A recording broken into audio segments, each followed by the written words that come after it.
Sounds good. So yeah, remember on this episode, when you're... Hello! Sorry, I forgot. But what I'm saying is, when you edit these, you have to know there's 2 claps in there. Yeah, that's true. Well, yeah, that's true. Well, I'll listen. I'll figure it out when I'm listening to it if it doesn't make any sense.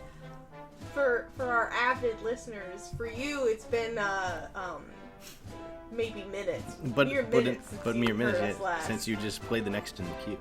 But it needs to be said that we're on a 2 in a row so far, and I'll keep you updated if that changes.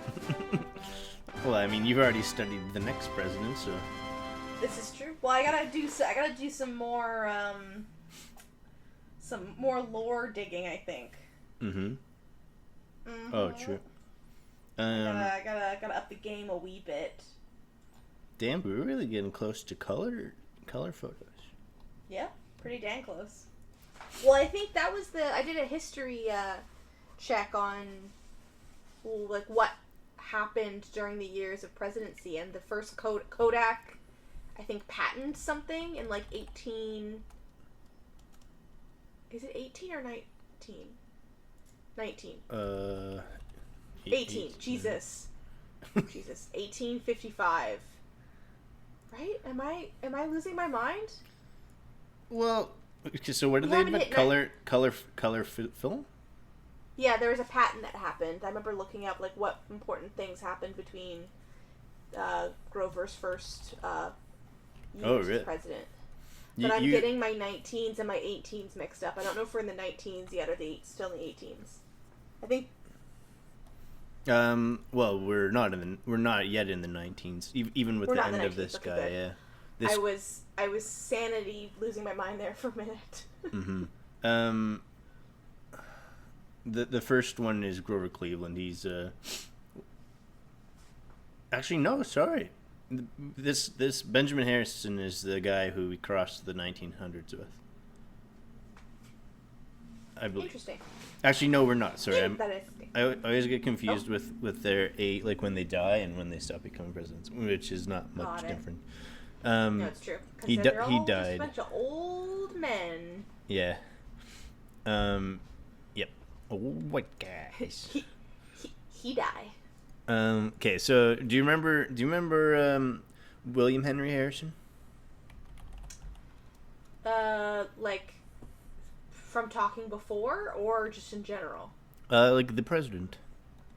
No, I have no. Honestly, I think the most I actually just have general knowledge of is maybe Nixon. No, I mean JFK. No. Do you remember the president William Henry Harrison? From our talks, kind of, but not from my general knowledge. Do you remember who he was? He was president.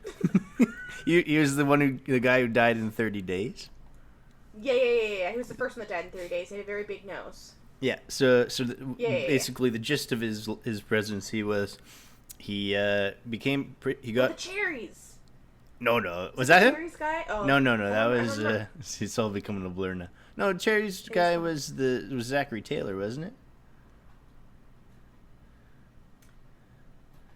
I think so, maybe. it's all a big blur now. But okay, William Henry Harrison was the first Whig, and he was voted in, and then with Tippy Canoe and Tyler too. He was old Tippy Canoe was William Henry Harrison, so he was like he fought at the Battle of Tippy Canoe. And he was the first president to ever get his photo taken. That's why I brought this up. So William Henry Harrison was the first president to ever get his photo taken. And his grandson, Benjamin Harrison, who is the president we're talking about today, was the first president to ever have his voice recorded. And I'm sending you a YouTube link of his first... Now you gotta edit that in. You're giving yourself more. Yeah. Oh yeah, I'm going all in. As President of the United States, I was present at the first Pan-American Congress in Washington, D.C. Believe that with God's help, our two countries shall continue to live side by side in peace and prosperity. territory. Benjamin Harrison. It's like he left his phone in his pocket. It's like a butt dial. Butt dialed somebody. Yeah. So that's what he sounded like. It's amazing. It's like it kind of reminds me of Jurassic Park, where they're like, finally, Jurassic Park 2, where they're like, finally, we can see how a dinosaur sounded, and that's kind of we can see how a president sounded. It's funny because whenever there's like any sort of like history documentaries or history reviews, I'm always marveled at how like historians can figure out like how people talked or like how things like because like, they talk like unless this. Someone wrote a journal and like that felt like all those like Lincoln and like president historical we have where they kind of had that cadence in their voices. Finally, they have like an actual recording evidence that it's actually true, which I guess they just assumed that everyone before that was doing the same. Interesting. They all talk like this, you see? I'm a president. Yeah. Yeah. And then there's that time where everyone talked with a Continental, where it was a... With a what? With a... I think it was called Continental, where they would talk like the radio host would be... I'm trying to think of the way it goes. Where it's like a reporter. Kind of like, yeah, I was sort of seeing here. Now see here, come up and 2 days a week. See me sometime. Yes. But that was an era of like movie where it was like that was. I'm pretty sure it was called Continental. Is that just because like the microphones were so shit that they talked like that so you could hear them? No, I think they thought it was like no, transatlantic, not continental, transatlantic. It was more I think like a cadence or like a way of acting that was just a fad where like people just loved it and they thought it, I think it's kind of similar today where whenever you have someone like fancy or posh you make them British. It's like, you mean, like they always have like that British accent. Yeah, it's like the vocal fry of the 1800s. Yeah, exactly. See here, the early life of Benjamin Harrison. Okay, so let's jump in. So he's the first president. Okay, before we jump in, I just want to. I don't want to like spill beans? Yeah, I don't want to like blow my load. We've said that before, so I'm not allowed to say it again. I don't. We've said blow my load before. I could say that. But I don't want to like. Keeps...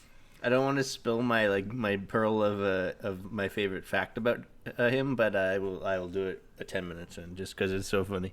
Okay, so okay. We were starting the turn of the Industrial Revolution, so one thing that was new was electricity.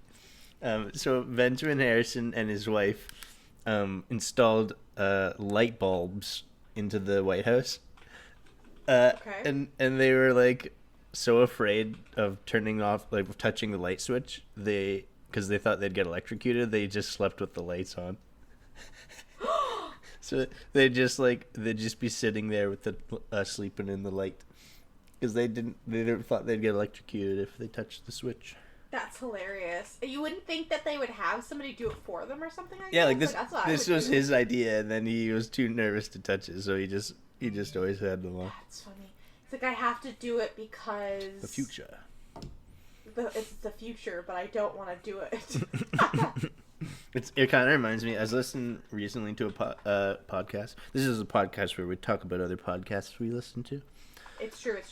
But it was one about how when elevators first became automated and didn't have like people like using like I don't know, like an elevator operator like touching the buttons. They just have people touch the buttons themselves now, and people were like terrified to use the elevator because there was no. It's like the driverless cars of the time. It's funny how like you just kind of get used to things. Once you get used to things and see that they're not a risk to it, it just becomes normal. Yeah, I feel like that's similar to when the first film came out, which is the classic tale. Yeah, of, like, the train. Where they filmed a train engine coming into station, and people like ran from the theater because they thought a train was like coming out of the wall at them. Mm-hmm. And now we got, which is so like wild. Now we got the Barbie movie. We've come a long way. Now we have the Barbie movie. Yep. What did you think of that movie? So here's the thing. I'm of two bodies because obviously it's Mattel. You know what I mean? It's a toy company, and for reasons, both me and you are connected to some sort of toy company. And I know how big the hustle is, so I loved the story, and I loved the empowerment behind it, and I loved the subtle nods to, like, kind of what our world is, you know, going through. But it was hard not to witness this is also just a rebranding.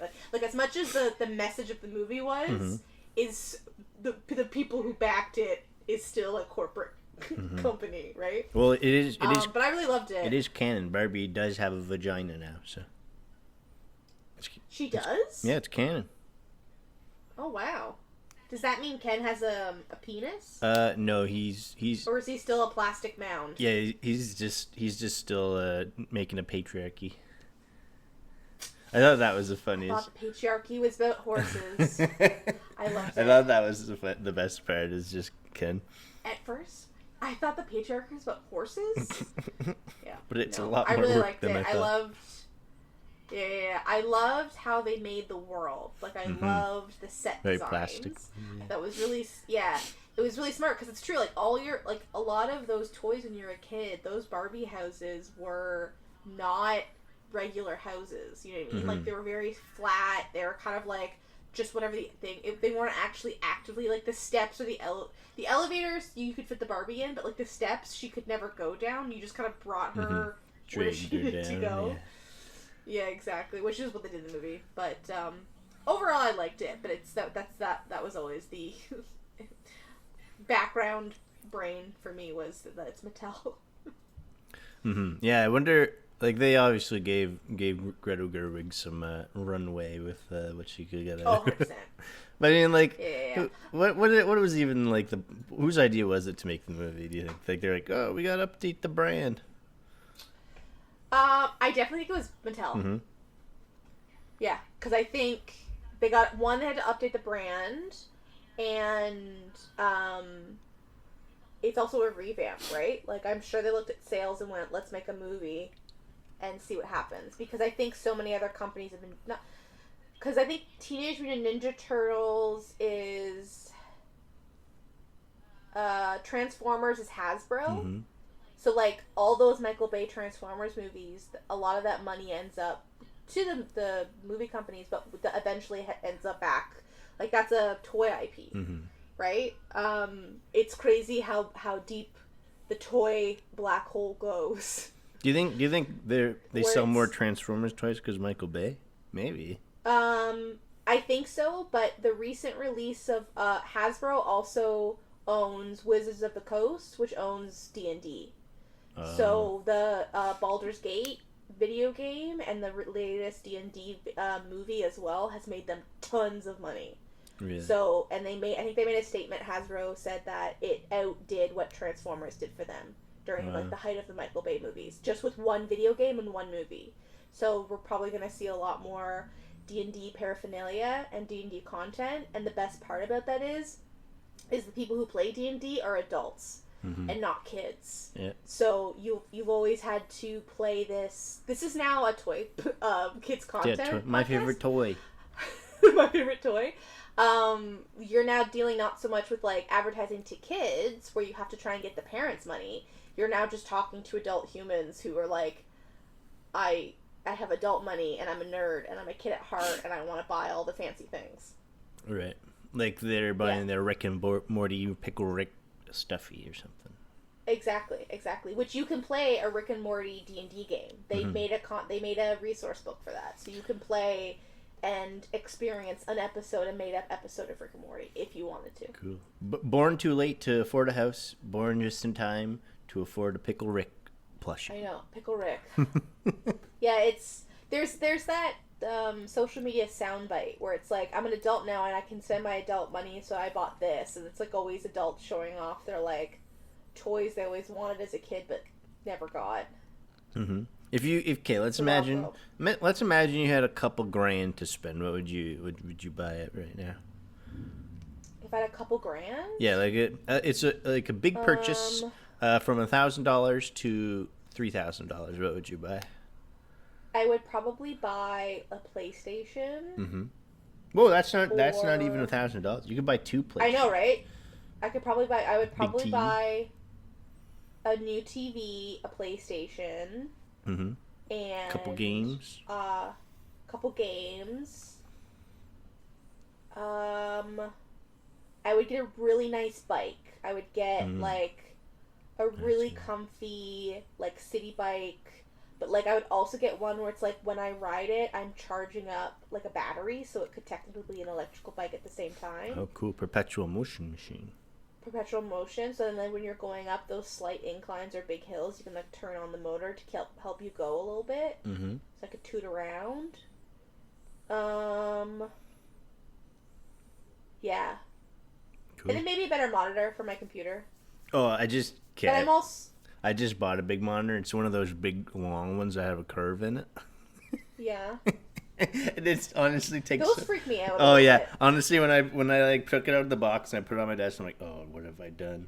But honestly, I love it now. Like, it took me a while to get used to, but there's no crack in the middle. It's just 2 monitors. That's one monitor. That's true. That's true. And it's great for video I have gaming. my monitors are on those like lifty sticks. That's the technical lifty term. Sticks. You know, those lifty sticks. So like there's no base, so I have like all. Oh, it's like mounted to your... Yeah, mounted to a pole. Cool.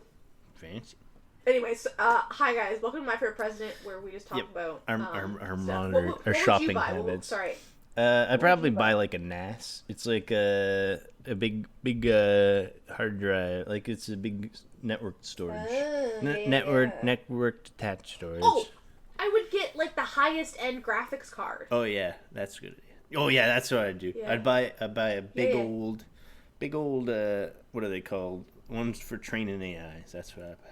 Yeah. I would get whatever the latest I don't know if that's technology is. Yeah, I don't know if that's in the budget of what I set, but if I could spend more money, I'd buy that. If you could guarantee me that you getting this would get me more money, mm-hmm. I would pool my thousands in so you could get the AI computer. Oh, whoa. But we would have a contract that I would get my money back on stonks in some way. Yeah, you get with 8% interest. 15. No, whoa! I'll just get a loan at the bank at this point. I'll just go to the mob. That'd be surely cheaper. But I won't break your knees. Well, then I won't pay you back at all. Well, I guess I'll stick with my PlayStation. Yeah, best not to become a shark loaner. What are they called? Loan sharks? There we go. Shark loaner. Shark. All right, Benjamin Harrison. We're 20 minutes in. I said one fact about him. The man was afraid of electricity. If I've said this once, I'll say it again. We're just 2 doofuses talking on our computers, mm-hmm. So and there I have ain't no rules very here. big monitor, so I got all my facts laid out. It's my multitasking is improved. I'm so productive now. Anyways, okay. Wow. So Benjamin Harrison's life. He was born in August 20th, 1833 in North Bend, Ohio. His grandfather, as I mentioned before, was William Henry Harrison. And I think a lot of his presidency, he was kind of trying to live in the shoes of the president who was president for 30 days. And apparently that's a hard thing to do. Like, apparently one historian, from what I've heard, has said that he would have been better off if he died in 30 days. Like, I don't know what they were trying to say, but they were just... Like, he would have... Well, if he had lived for 30... If he had died, then his stint would have been short, and they would have judged him less, probably. Yeah, exactly. He would have probably been more well known if he just died in 30 days, like his grandfather. Because that would have been, like, not only... That would be 2 family members... dying within 30 days. I mean, it almost becomes a conspiracy theory that's entertaining. Yeah, like, or it's just like genetics, and it's just like, oh, another Harrison, eh? Okay, There was never a Harris again. There was never a Harrison who... I don't know. Okay. So he was come from a family of politicians. His education and law career, he graduated from the Miami University and studied law, as is always the case. And he practiced law in Indianapolis and became a strong advocacy.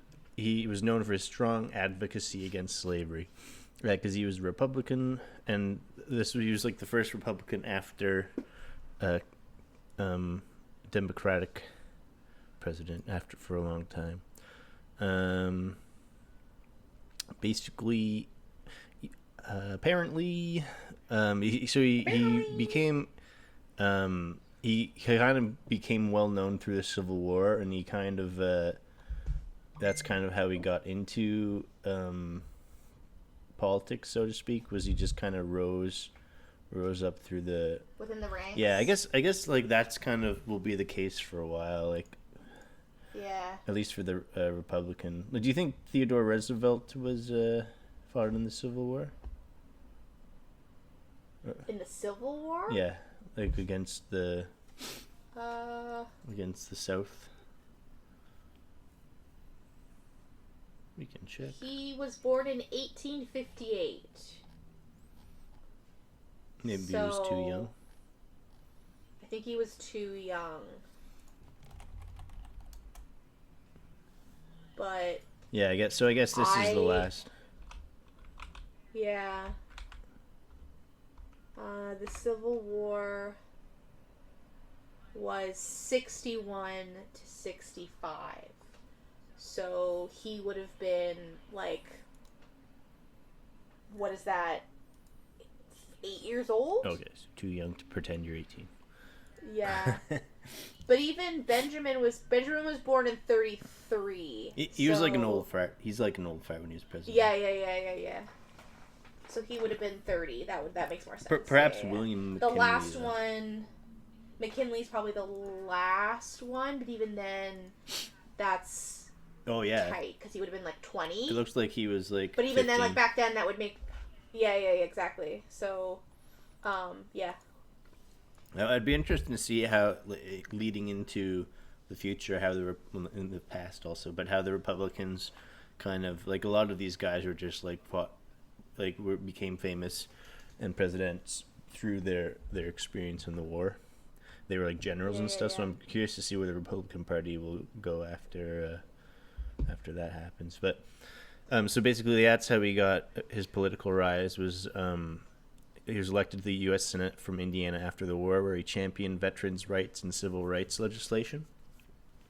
And then for the presidential campaign, he defeated incumbent President Grover Cleveland in 1888 presidential election, in that presidential election, and lost to Cleveland in 1982. So it was like a Grover Cleveland sandwich. And the meat is Benjamin Harrison. And so tell me what you know about Benjamin Harrison, Dutch. I know that he was a man who was about town. You know, he just wanted free speech. I don't know. I have nothing. A very little far known person. He was very well read, if you know what I mean. Yeah. He didn't do, like, most of the stuff is what I would consider boring president stuff. He had tariffs, so he set tariffs. He signed the McKinley Tariff Act in 1890, which raised tariffs on imported goods to protect domestic industries. So basically, when things were coming out from other countries, he put tariffs on them. And I think that apparently, from Wikipedia, the panic of panic of some year, panic of. Yeah, which it happens during Grover's second. It's where all the banks, like, shit the bed. Apparently that was allegedly because of the high tariffs. So it was. That's amazing. Yeah, so but maybe in part, but so just because people had to pay so much. Well, it's the economy, stupid. It's just, I'm not calling you stupid. I'm quoting a president. Which president said that? It's the economy stupid. The economy is stupid. So the president said the economy is stupid? Here, let me ask ChatGPT. Which president said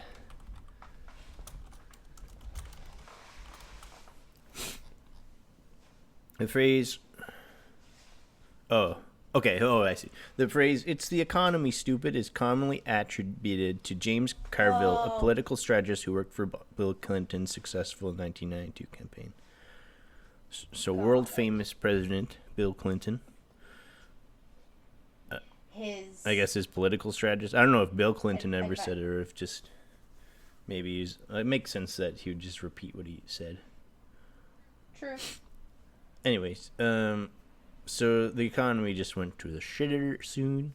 He also did the Sherman Antitrust Act, which was, I mean, like they were still kind of doing like the merit system versus patronage, even though Chester Arthur kind of nixed it, but there was still like monopolies, and this is the kind of the time when because of the Industrial Revolution, a lot of people were starting to say, with all this hot new tech, what about our jobs? You know, like that was kind of, so there'd start to be like unions and strikes. Some things. It's funny how that argument still is around today. Yeah, like I think it repeats itself. Yeah, I mean, I guess history does repeat itself, but it's just wild to like read about it and be like, that's kind of like, not that that's exactly the news, but it's pretty dang close, especially with AI. Yeah, like I think, like everyone's always nervous. Like to use the electricity metaphor. As a example, as a metaphor, like people are usually afraid of things they don't understand, like machines that take their jobs in factories and stuff, or that writes excellent podcasts. But like after a while, it just comes natural to you, I find, and well, I mean, there's still. Well, I think you just gotta adapt. I think it's also we forget that we're a species of adaptation. Yeah. We grew legs and walked out of the mud. Yeah, exactly. And somehow we survived. Yeah, so but the interesting thing is I think we're going to see a lot more of just like unions and workers' rights going into the Industrial Revolution, which I'm kind of excited to learn about. But the Sherman Antitrust Act promoted the fair competition by curbing monopolistic practices. So I think at this point, businesses were starting to get bigger than a little too big for their britches. And I think this might be the point where kind of the Republican and Democrats kind of flip as far as interests for businesses. Like before, the business was on the Democrat side, and I think at some point in the next decade or so, it'll switch to the Republicans' interests.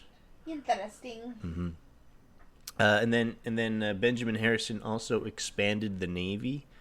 I'm not entirely sure what his motivation was behind that. I think it was because just trade started to really, like trade overseas started to happen. Let me ask that tracks with the Well, I mean, that tracks if we have the Industrial Revolution, because I know the UK was like, it not only did it happen like in the States, like it happened in like the UK and like France and like Europe. It was a big boom across. I don't think that the world. It was apparently for. Okay, well, let me just read what the computer says. His motivation for expanding the U.S. Navy was by a combination of factors, including national security, economic interest, and desire to exert American influence on the global stage.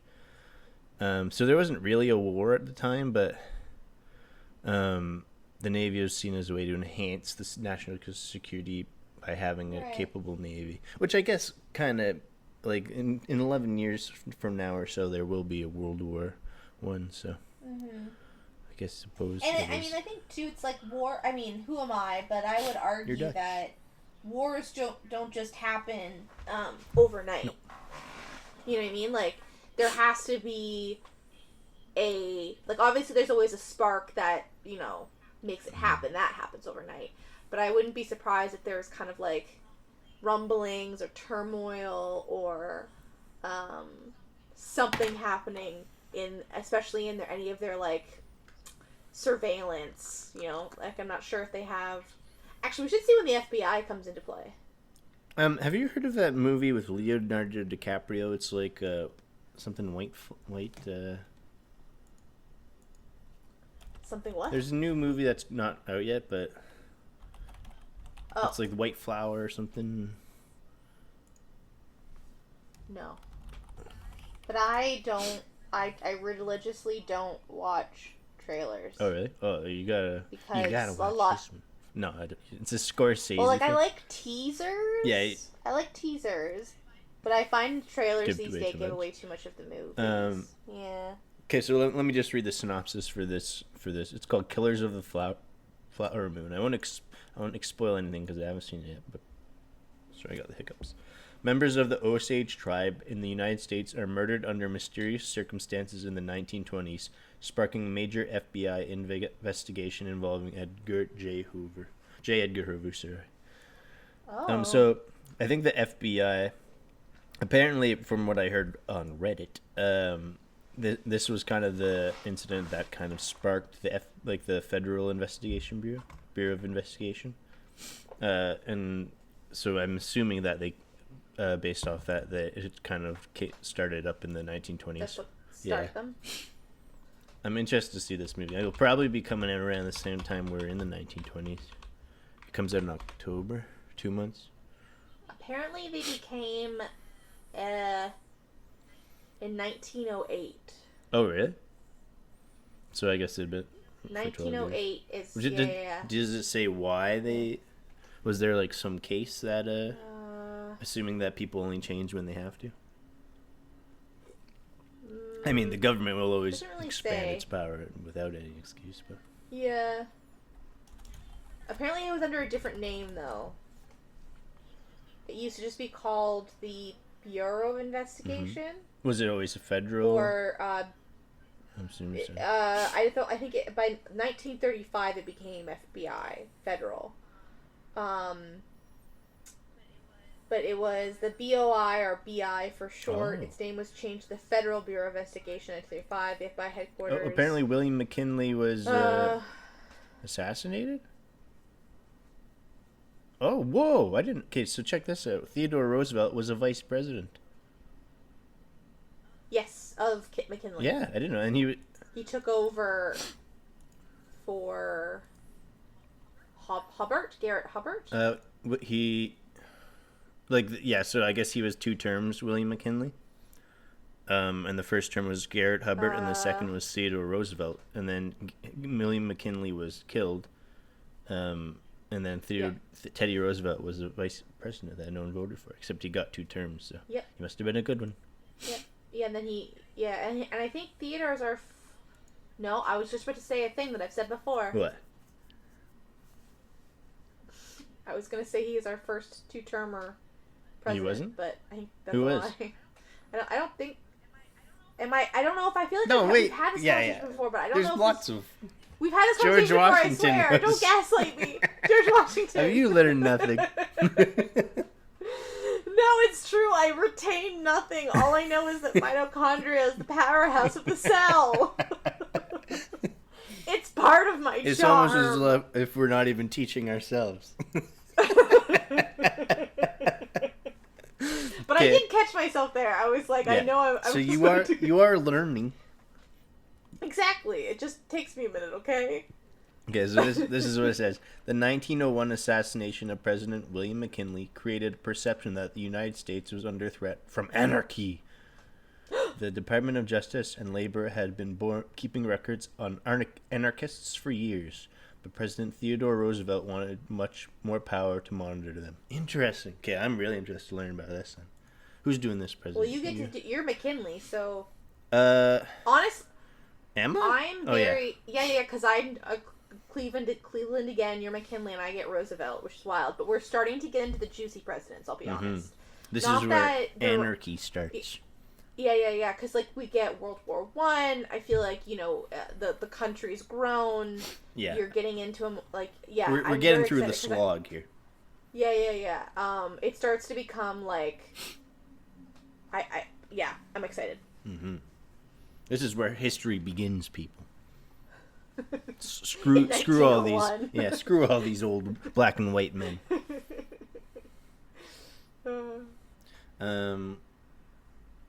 With beards and no hair and receding hairlines. Give me a president with a mustache and some spectacles. Like Teddy Roosevelt. Yeah, I think all the presidents have been clean shaven. I think that's a choice. Again, I will remind you. Like ever since Abraham Lincoln had a beard. Roosevelt and Taft are the last two presidents to have had a mustache. Yeah, there's kind of like the Republican reign there. They all had beards. Like they were a bunch of beard boys. But that's probably a status. Like I think in fashion in the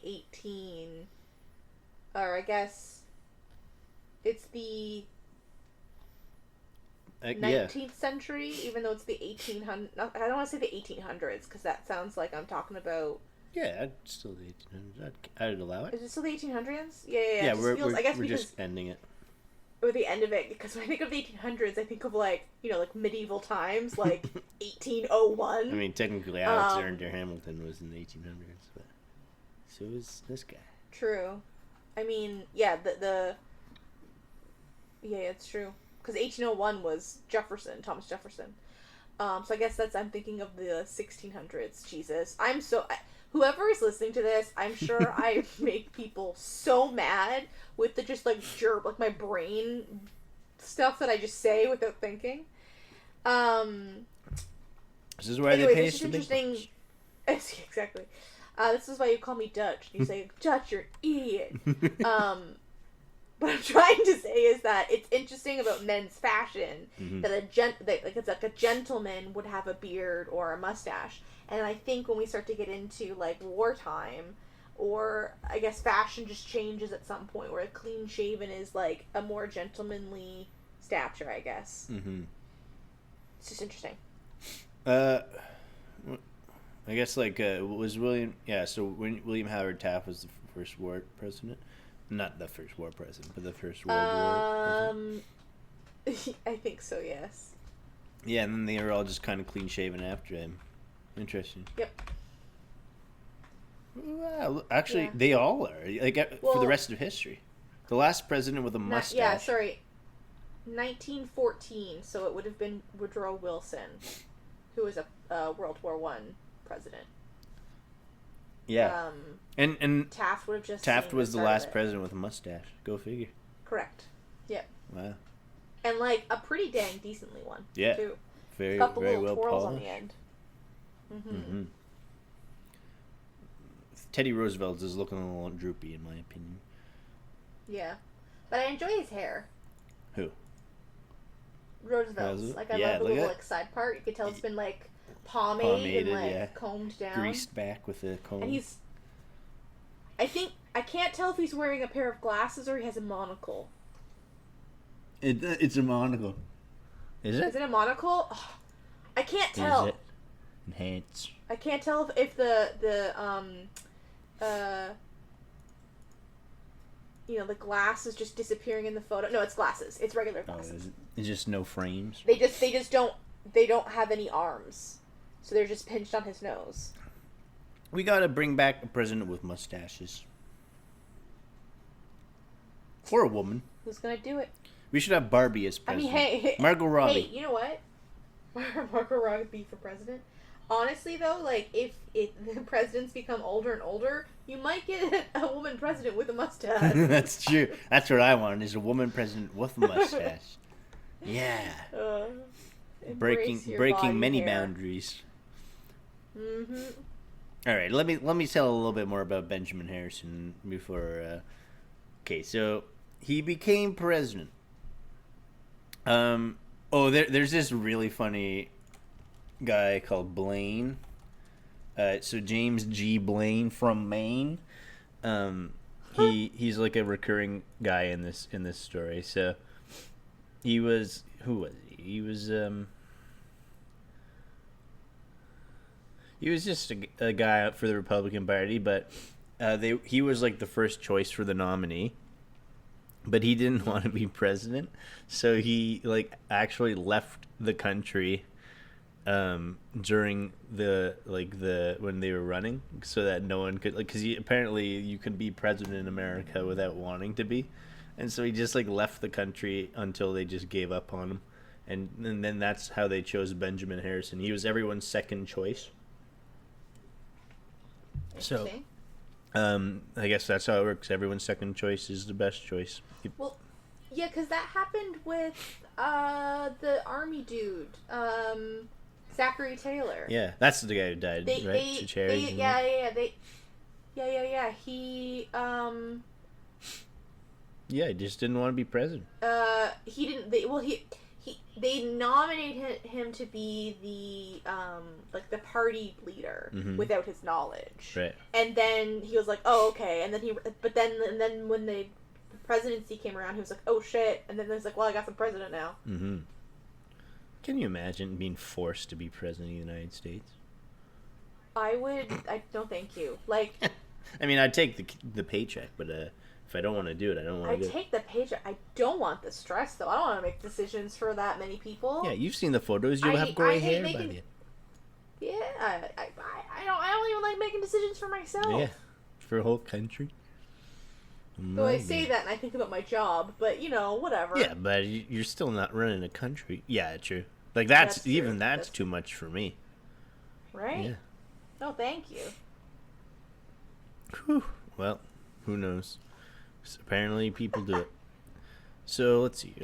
So I talked about the Navy. Okay, so one of the things he was most famous for was his land conservation. So he passed a law where it's called the Land Revision Act of 1891, which allowed whoever was president to set aside public lands as national forests, which I think is pretty cool.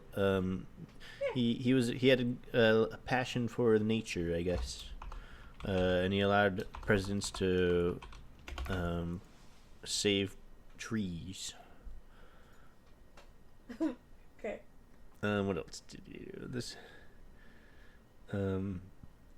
He was a big believer in federal education funding.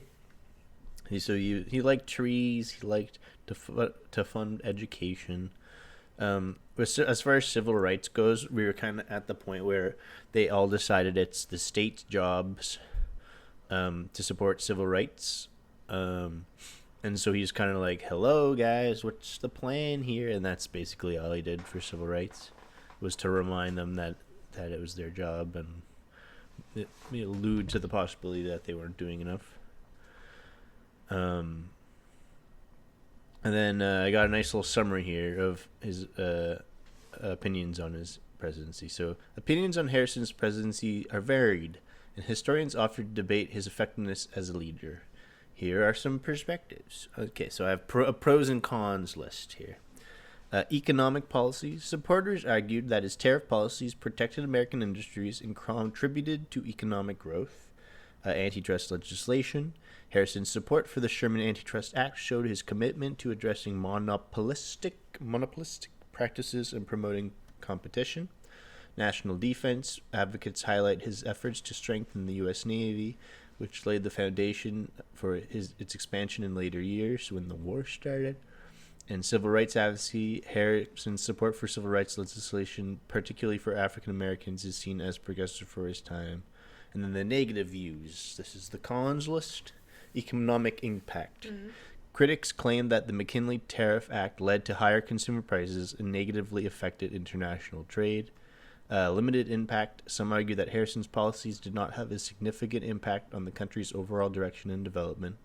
Re-election loss. Oh yeah, so I didn't mention this, but Harrison's failure to win the re-election in 1892 suggests that the electorate was not completely satisfied with his presidency. So he didn't want to run. I don't think he wanted to run again, but his wife actually passed away. Right right before his presidency was done. So he was kind of just like, I mean, Matt, you'd just be bummed. Yeah, you'd just be bummed out, kind of, and you'd be like, "What's the point? What's the point of going on?" But guess what? This has a happy ending. Guess who he married? Oh, classic. At the age of like what? So at the age of 62, 60? Guess who he married, and guess how old they were. Oh God, I'm gonna say that her name's Mary and she was like 30. You know what? You're right. Okay, wait, hold on. Let me read this. So in 1896, Harrison at age 62 remarried to Mary Scott Lord Dimmock. So you got her name right. Yeah, I knew it was the Mary. Widowed 37-year-old niece. You nailed it. It's amazing. Because the thing, everyone was either named Mary or like. And she is marrying. What was the other one? Yeah. But Mary is such a, like. First of all, it's a biblical name, so like everyone's named Mary. Or it depends on like what side of it. If you're like. I think his first wife was named Mary too. Yeah, if you're. This again, people. I'm gonna check, but I'm pretty sure if you're Catholic, it's Catherine. Oh no, it was. Or if you're like. Protestant, it's Mary, I'm pretty sure. Okay, but guess I'm burying the lead here. So the widowed. She was the niece of some. Yeah, she was the niece of and former secretary of his deceased wife. You got 3 for 3 there. Mary, in her 30s, and the niece of his wife. Stop it!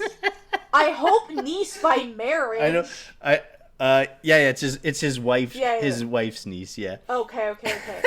Jesus. She just reminded her of his ex-wife so much.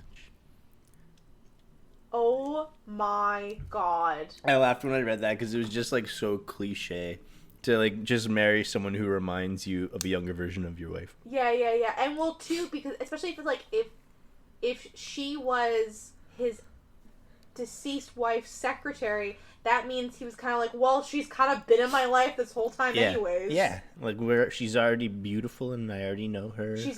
And she's been taking care of me and my wife. Might as well keep it in the family. Yeah, okay, are you ready for the second sentence? This is even better. Oh, no. Harrison's 2 adult children, Russell, 41 years old at the time, and Mary, Mammy McKee, 38, disapproved of the marriage and did not attend the wedding. So this lady he married was younger than both his kids. Well, no shit, they grew up with her. Yeah, I know. That's like your cousin, and then like your mom dies, who you love, and your dad goes, "Well, I'm gonna marry your cousin now," and you're like, "Huh?" Who's younger than you? Yeah. Oh my God. And then 5 years after they married, he died, and then she was set for life. I mean, honestly, you gotta hustle sometimes, but... Gotta respect the hustle, Mary. Yep. That's amazing.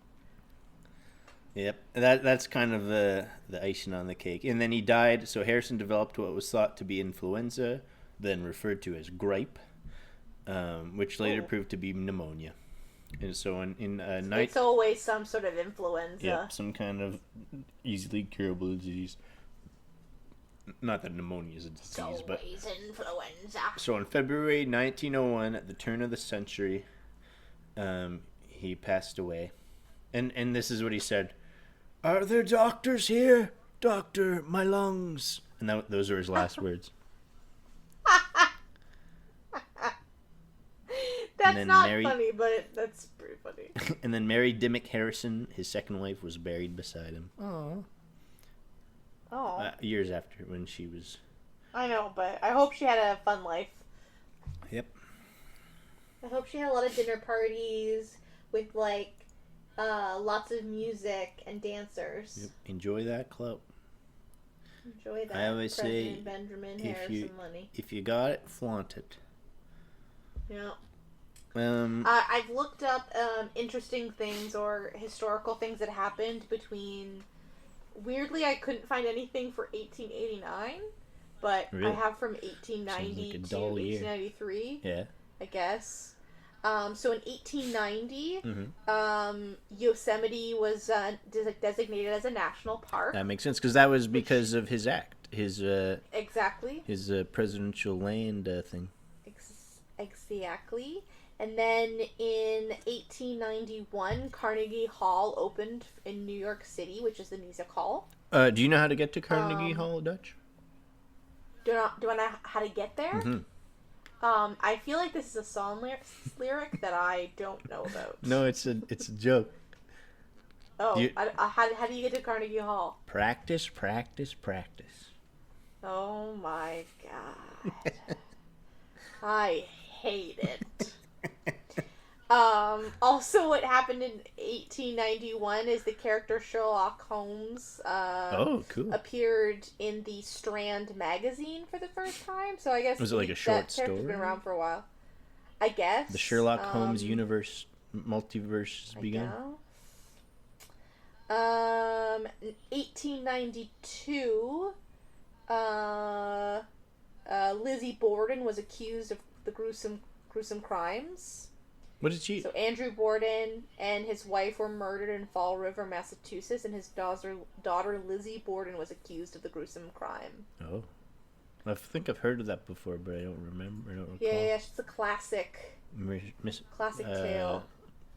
What's it called? That I can't remember. I'm trying to blink. It's the classic true crime, like that kind of thing. Yeah. Lizzie Borden. We're gonna do a quick synopsis because I know the name too, but why is Lizzie Borden famous? Lizzie Borden,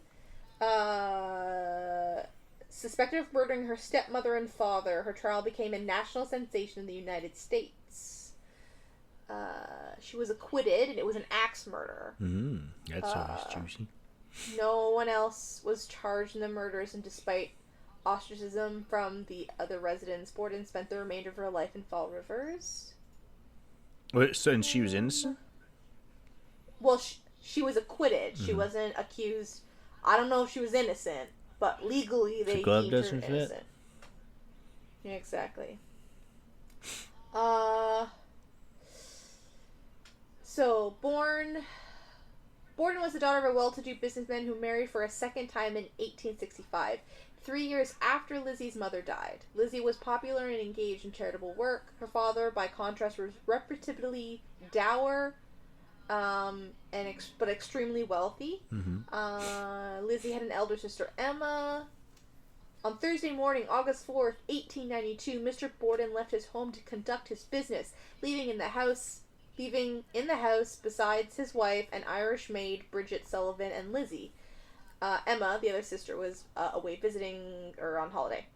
On his return, he settled on a couch for a nap. About 11:15 a.m., Lizzie, according to her testimony, discovered her father dead, repeatedly struck in the head with a sharp instrument. Upstairs, his wife's body was found even more brutally mutilated. Examinations proved that her death had preceded her husband's by an hour or so. It was found that Lizzie had tried to purchase acid on August 3rd, a few days later. Oh, acid. I thought you meant like the drug acid. Like a poison. And then she went on a trip. She went on a trip and murdered her family. A few days later, she was alleged to have burned a dress in a stove. Sullivan, who also has been suspected later that evening, reportedly left the house carrying an unexamined parcel. No weapon was found, though an axe found in the basement was suspected. Yeah, and she was... Yeah. Anyways. I've got a famous little poem here for you. Lizzie Borden took an axe, gave her mother 40 whacks. When she saw what she had done, she gave her father 41.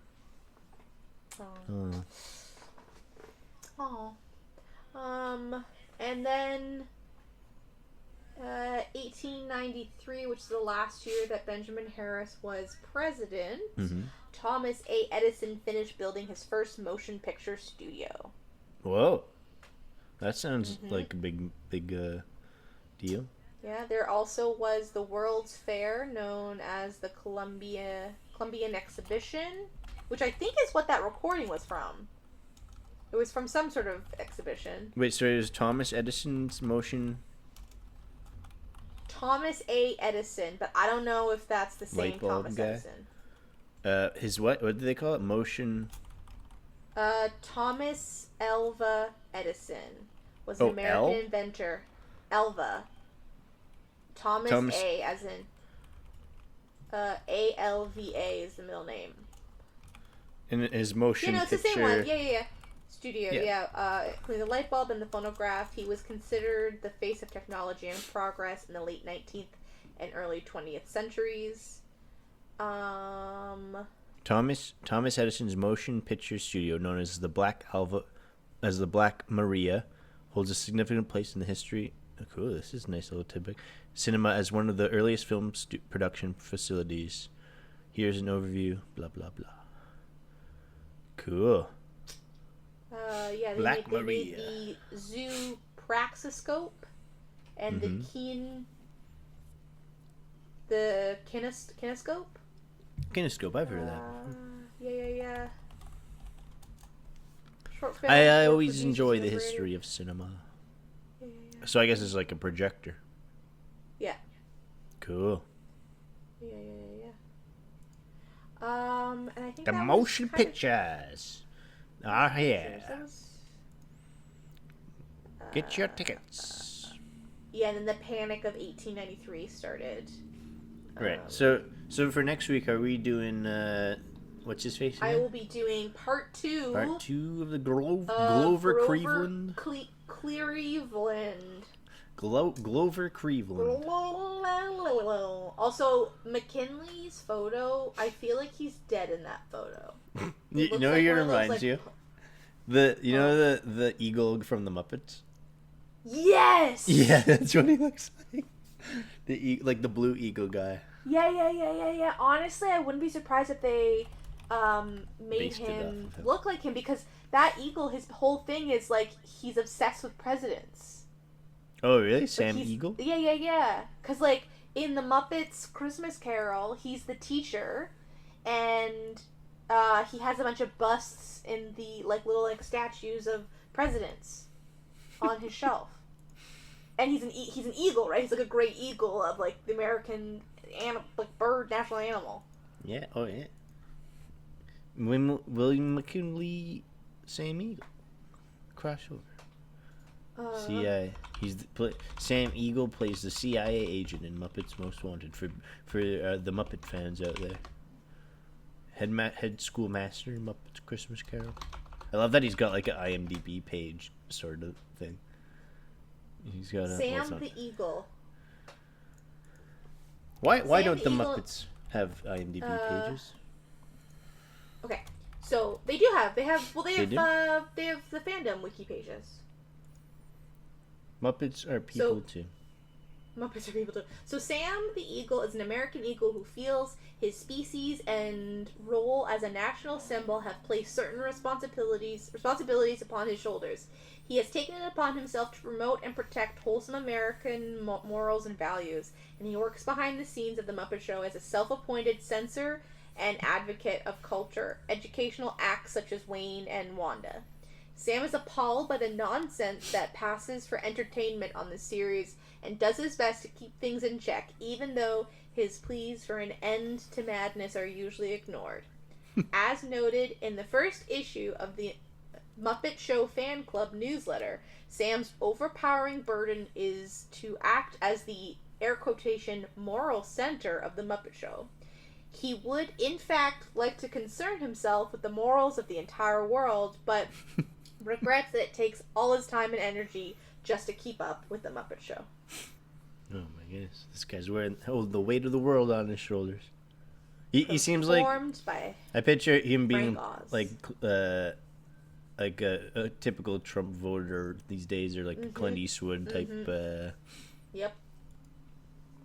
Oh, the Muppets! Just trying to control everything. Trying to make America great again. Let's end it off with saying who our favorite Muppet is. Oh, okay. You go first. Mine is Janice, who's the bass player in the band. She's got like really, really big lips and like long blonde hair. She's in the band with Animal, and I'm pretty sure. Oh right, she's she pink.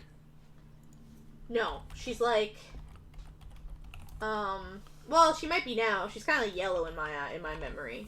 Oh yeah, big lips. Oh yeah. Yeah. I remember her because pink. The reason she's my favorite is because I don't know where it's from, but she has a line where she goes, "If I want to lay naked on the beach, it's my life." What's that from? It's from her. That's from the Muppets. Really? Wow. Yeah, I don't remember from what, but I just always remember it. She's great. My favorite Muppet is Gonzo. Solid. Classic. Great Gonzo. And the rat. What's the rat's name? Rizzo, yeah. Rizzo, yeah, those are two classics. Rizzo! I gotta rewatch the Muppets. Time for Muppets in Space review. Muppets in Space. All of them are great. Mm-hmm. She's the lead guitar player in the Electric Mayhem.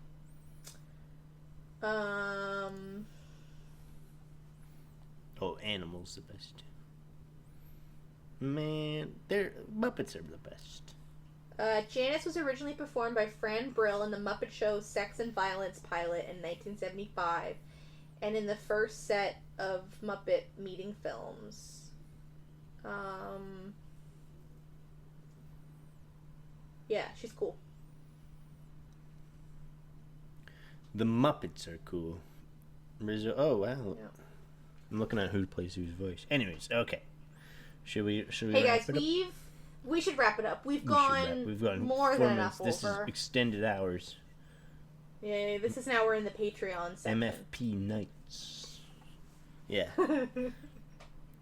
Well, anyways, are you gonna sign us off with another AI wrap up? Mm-hmm. Let me just quickly write. That one was pretty good. I feel like I'll fill the void as I look for Janice quotes. I think also the reason why I love her so much is she gives me like Betty Spaghetti vibes with all the like the stringy hair. That was like a childhood memory. All right, he coming in hot. I haven't even read it yet. Oh wait, actually, let me try again. Try again, but with lines for each of us. So the quote is from The Great Muppet Caper. And she says, "Look, Mother, it's my own life, okay? So if I want to live on the beach and walk around naked, it's my life." Or, "Look, buddy, I don't take my clothes off for anyone. I don't care if it is artistic." From The Muppets Take Manhattan. And I just love the juxtaposition of a kid's show, and she's basically representing a hippie singer-artist. Like the 70s kind of hair. Exactly. It's my life. All right, I sent you. So there's one line for you, then one line for me, and then a line we say together. Alrighty. Oh man, that's a lot to say together. I hope you know that we're not this coordinated. I'm just setting expectations. We're all right. All right, we'll try. And there you have it, folks. Another riveting chapter of history unfolded. From the Dutchman's Corner, it's been a pleasure delving into the past with you. Absolutely, Dutch. And as we wrap up this episode, remember that the whispers of history have shaped our present. From the shadows to the spotlight, this is Deep Throat, reminding you to keep questioning, keep seeking, and keep embracing the power of the past. So until next time, we're also fellow travelers. Hey, come on, we gotta read together. Okay, ready? I am. Keep your minds open and your curiosity alight. This is Dutch and Deep Throat signing off. Inviting you to journey with us again soon.